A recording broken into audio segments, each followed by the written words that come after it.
আপনার মাঠে ব্যবহৃত সেচ পাম্পের ট্রান্সফরমার চুরি নিয়ে চিন্তিত? No tension.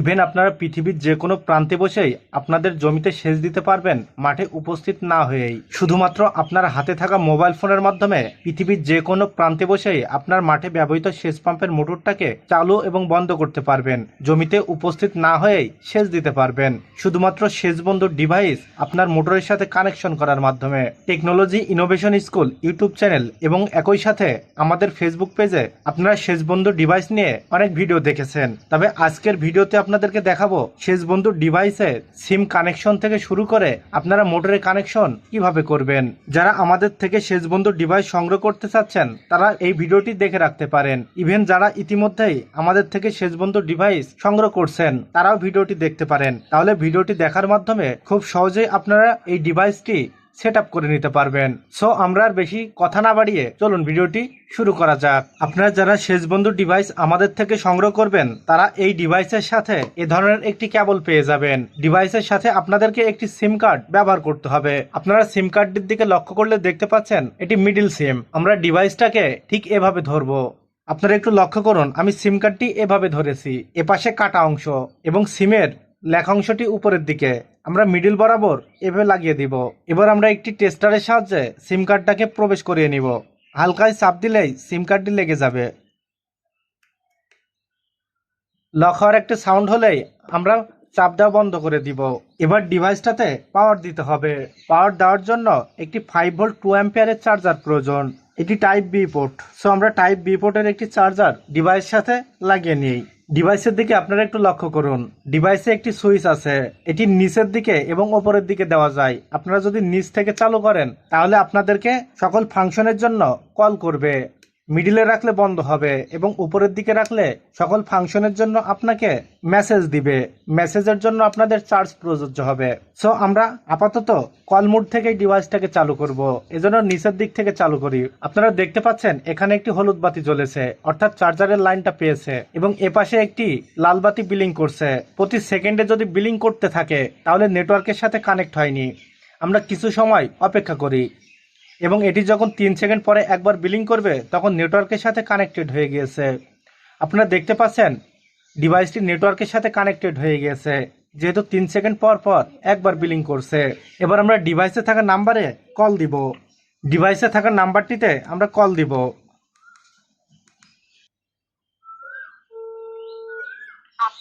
আপনারা দেখতে পাচ্ছেন একবার রিং গেল এবং সেটি ব্যস্ত বলে কেটে দিচ্ছে। আপনাদেরকে পুনরায় দেখানোর চেষ্টা করি। আমি পুনরায় নাম্বারটিতে কল দিই।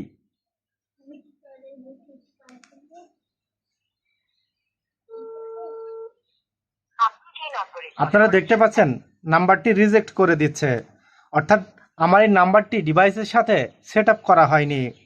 আপনারা যেভাবে নাম্বারটি অ্যাড করবেন সেটি দেখাবো। এজন্য সর্বপ্রথম আপনারা এই কালো বাটনটি চেপে ধরে রাখবেন। ডিভাইসের উপরে যে কালো বাটনটি আছে আমি চেপে ধরে রেখেছি এবং খুব দ্রুত ওই নাম্বারে পুনরায় কল দিব।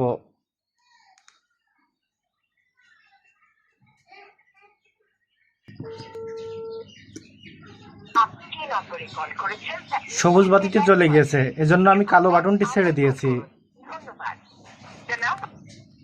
আমাদের নাম্বারটি সেভ করা সম্পন্ন।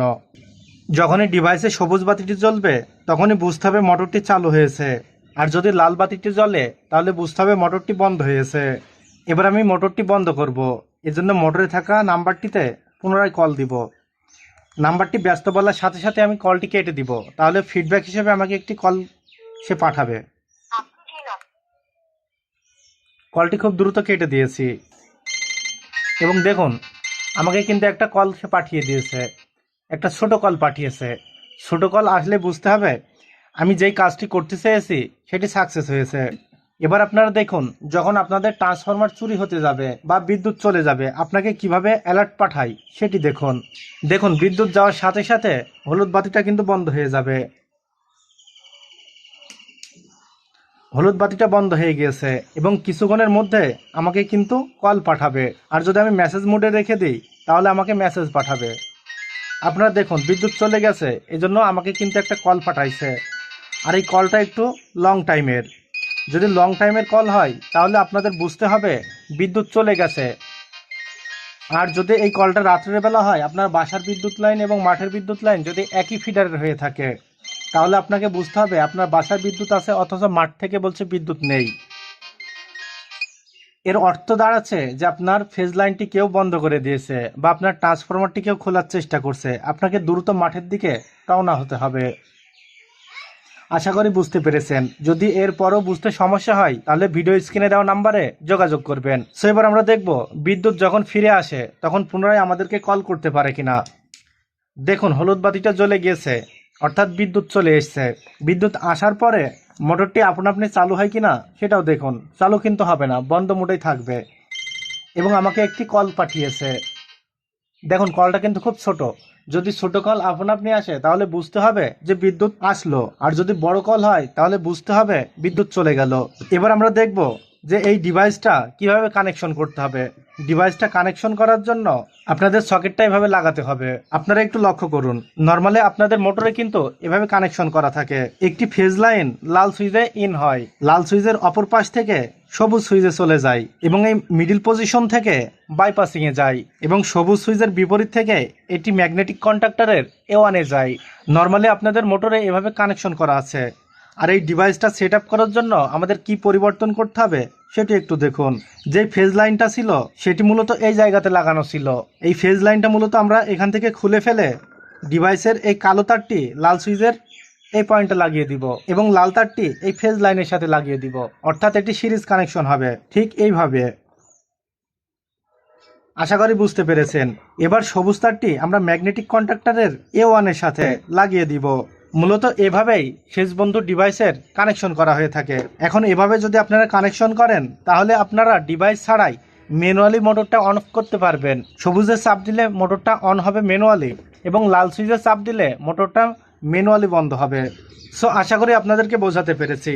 আপনাদের যাদের শেষ বন্ধু ডিভাইস প্রয়োজন তারা ভিডিও স্ক্রিনে দেওয়া নাম্বারে যোগাযোগ করতে পারেন। সো দেখা হবে আগামী কোনো নতুন ভিডিওতে। ততক্ষণে সবাই ভালো থাকবেন, সুস্থ থাকবেন। আল্লাহ হাফেজ।